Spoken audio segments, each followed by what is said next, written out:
వెల్మకన్య ప్రజలందరికీ నా నమస్కారం.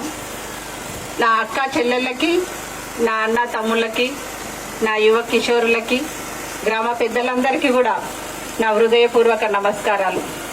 ఈ ఊరి ఎట్లా ఆశీర్వదిస్తారో ఆ విధంగా నాకు మంగళారతులు పెట్టి బొట్టు పెట్టి ఆశీర్వదించినందుకు మీ అందరికీ కూడా నా హృదయపూర్వక నమస్కారాలు. మరొకసారి నా అక్కలందరూ చూస్తుంటే ఇవాళనే రాజగోపాల్ రెడ్డి గారు గెలిచి విజయోత్సవ ర్యాలీ జరుపుకుంటున్నారేమో అన్నట్టు అనిపిస్తుంది మీ అందరి ముఖాలలో చూస్తే. ఇవాళ ఈ ఎలక్షన్లు ఎందుకు వచ్చినాయో మీ అందరికి కూడా తెలుసు. అసలు జనరల్ ఎలక్షన్లు రావాల్సింది 23లో, కానీ మనకి 22లోనే ఎలక్షన్లు వచ్చినాయి. రాజగోపాల్ రెడ్డి గారిని మీరు మొన్న 2018లో ఓట్లు వేసి మంచి మెజార్టీ తోటి గెలిపించారు. ఎందుకంటే మంచి పనులు చేస్తాడు, మంచి వ్యక్తి అని. కానీ ఆయన పాపం మీకు ఎంతో పని చేయాలని ఉత్సాహం ఉంది, పని చేయాలని కష్టం ఉంది, మీ అందరికీ బాధలు ఉన్నాయి, రోడ్లు లేవని కూడా ఎన్నోసార్లు అసెంబ్లీలో కూడా కొట్లాడిండు. మా మునుగోడు ప్రజలకు ఏం చేయలేకపోతున్నా మీరు నిధులు ఇస్తలేరని చాలాసార్లు కొట్లాడినా కూడా కేసీఆర్ గారు ఒక్క రూపాయి కూడా నిధులు ఇవ్వలేదు. కాబట్టే ఆయన ఇక్కడ ఏ మాత్రం డెవలప్ చేయలేకుండా పోయిండు. రోడ్లు వేయలేదు, కనీసం మీ దగ్గరికి రావడానికి కూడా ఆయనకు నేను చెప్తున్న హామీలు ఇచ్చినటువంటి పనులు చేయలేకపోతున్నా కదా అనే ఉద్దేశంతో మన కేసీఆర్ గారికి ఎక్కడైతే బై ఎలక్షన్లు వస్తాయో అక్కడనే అభివృద్ధి చేస్తాడన్న ఈటల రాజేందర్ గారు తెలియని వాళ్ళు ఉండరనుకుంటా చాలా వరకు. ఎందుకంటే 2001 నుంచి ఇప్పటి వరకు కూడా మొన్న తెలంగాణ రాష్ట్రం ఏర్పడినప్పుడు కూడా కేసీఆర్ గారికి కుడి భుజం లాగా ఉండి ఉద్యమంలో మొత్తం ఉర్రూతలూగించినటువంటి వ్యక్తి ఈటల రాజేందర్ గారు. అట్లా ఉద్యమాలు నడిపి మన తెలంగాణలో అక్కలు చెల్లెళ్ళు విద్యార్థులందరూ ఉద్యమం చేసి రోడ్ల మీదకి వచ్చి 1200 మంది విద్యార్థులు చనిపోతూ వచ్చినటువంటి తెలంగాణ మన తెలంగాణ. అట్లాంటి తెలంగాణలో ఇవాళ ఎవరున్నారు? ముఖ్యమంత్రి గారు కేసీఆర్ గారు ఉన్నారు. అంత కష్టపడి తెచ్చుకున్నప్పుడు తెలంగాణ తెచ్చుకున్నప్పుడు ఏమని చెప్పారు మన ముఖ్యమంత్రి గారు? మన ప్రజలకి ఇల్లు లేని వాళ్లకు డబుల్ బెడ్రూమ్లు కట్టిస్తా అని చెప్పింది. మనకేం చెప్పారు? విద్యార్థులకు చదువుకున్నటువంటి యువత ఉద్యోగాలు రాలేదని చనిపోతున్నారు, వాళ్లకు ఉద్యోగాలు వచ్చేంత వరకు 3016 రూపాయలు పింఛన్ లాగా ఇస్తా అని చెప్పారు. ఇవాళ మీరే చూసిరు, జమునా మేడం వస్తుంది కాబట్టి మీరు మీటింగ్ పోవద్దని ఒక్కొక్క ఇంటికి 500 ఇచ్చినట్ట. మీరు మీటింగ్లలో పోవద్దు, జమునా మేడం వస్తుంది అంటే వాళ్ళకి ఏం భయం అంటే హుజురాబాద్ లో కూడా ఇట్లానే చేసిరు. నేను పోతున్నా అంటే మీటింగ్ పోవద్దు, మేడం వస్తుంది మీటింగ్ పోవద్దు అని 1000 రూపాయలు ఇచ్చొచ్చేది. వాళ్ళ మీటింగ్ రావాలని అంటే 1000 రూపాయలు ఇచ్చేసేది. అంటే వాళ్ళు కష్టపడ్డ పైసలు కాదు. కేసీఆర్ కష్టపడ్డా? వాళ్ళ బిడ్డ కష్టపడుతుంది ఏమన్నా? వాళ్ళ కొడుకు కష్టపడ్డా? ఇప్పుడు మీరు రోజు పనికి పోతేనే మీకు పువ్వు వస్తుంది, రోజు 500 రూపాయల కూలి పోతేనే మీకు పైసలు వస్తాయి. మరి వాళ్ళకి ఎట్లా వస్తున్నాయి పైసలు?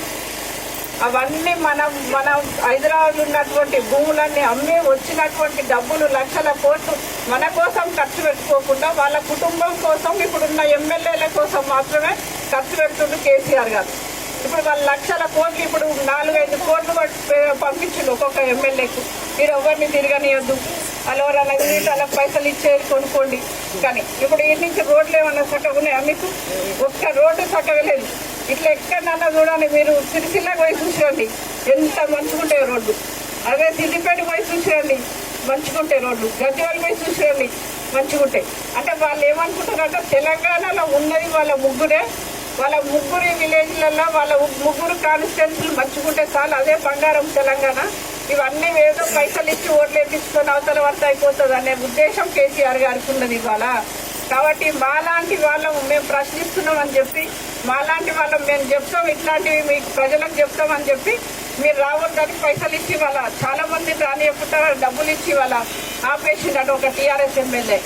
కానీ ఎన్ని రోజులు ఆపగలుగుతాడు మీకు తెలియలేదా? మీ అందరూ అప్పుడు ఎట్లా వేసారు? తెలంగాణ ఉద్యమం అప్పుడు చేసినటువంటి మహిళలే కదా మనందరం. ఆ రోజు వంట మార్పు చేయాలనంటే స్టవ్ పెట్టుకొని తీసుకొచ్చి వంటలు చేసి మన పిల్లలందరినీ వెళ్ళినాం ఉద్యమానికి. ఎంతమంది చనిపోతారు? తెలంగాణ పంటలు సరిగ్గా వండక, వర్షాలు లేక అని చెప్పి రైతు రుణమాఫీ 1,00,000 రూపాయలు ఇస్తా అని చెప్పి, ఇంకేమని చెప్పిరు? యూరియా ఫ్రీ ఇస్తా అని చెప్పి. ఇప్పుడు ఇన్నిట్లలో ఇన్ని చెప్పినటువంటి వాగ్దానాలలో ఏదన్నా ఒకటి ఉద్యోగాలు ఇచ్చిర్రా? ఒక్కరికన్నా మన ఊర్లో ఉద్యోగం వచ్చిందా? ఒక అబ్బాయి కన్నా ఒక్కరికన్నా డబల్ బెడ్రూమ్లు కట్టించిరా? ఒక్క విద్యార్థి నిరుద్యోగులలో ఒక్కరికన్నా ఒక్క నెలలన్నా 3016 రూపాయలు ఇచ్చిండ్రా? ఇయ్యలే. అంటే ఏమన్నా ఉంటే వృద్ధులకు పింఛన్లు ఇస్తుండు. ఆ పింఛన్లు కూడా ఎట్లా ఇస్తున్నాడు? మన దగ్గర బెల్ట్ షాపులు పెట్టిండు. అంతకుముందు ఊరికి ఒక్కటి కూడా ఉండేది, లేకపోతే ఏమన్నా టౌన్లలో మండలాలలో ఉంటుండే బెల్ట్ షాపులు. ఇప్పుడు ఒక్కొక్క ఊర్లో 4 బెల్ట్ షాపులు 5 బెల్ట్ షాపులు పెట్టి ఇక మగవాళ్ళు కానీ ఆడవాళ్ళు పనిచేసేస్తే మగవాళ్ళు ఉద్దర పెట్టి తాగొస్తున్నారు. ఎన్నో ఒక దగ్గర తాగి అది చీప్ లిక్కర్ పెడుతుండు. వాళ్ళ ఆరోగ్యాలు ఖరాబ్ అవుతున్నాయి, చనిపోతుంది. ఆ లిక్కరు వచ్చిన డబ్బులతోటి, ఆ లిక్కర్ తోటి అమ్మడం వచ్చిన డబ్బులతోటి ఇవాళ ముసలోళ్ళకు 2000 రూపాయల పింఛన్ ఇస్తుంది.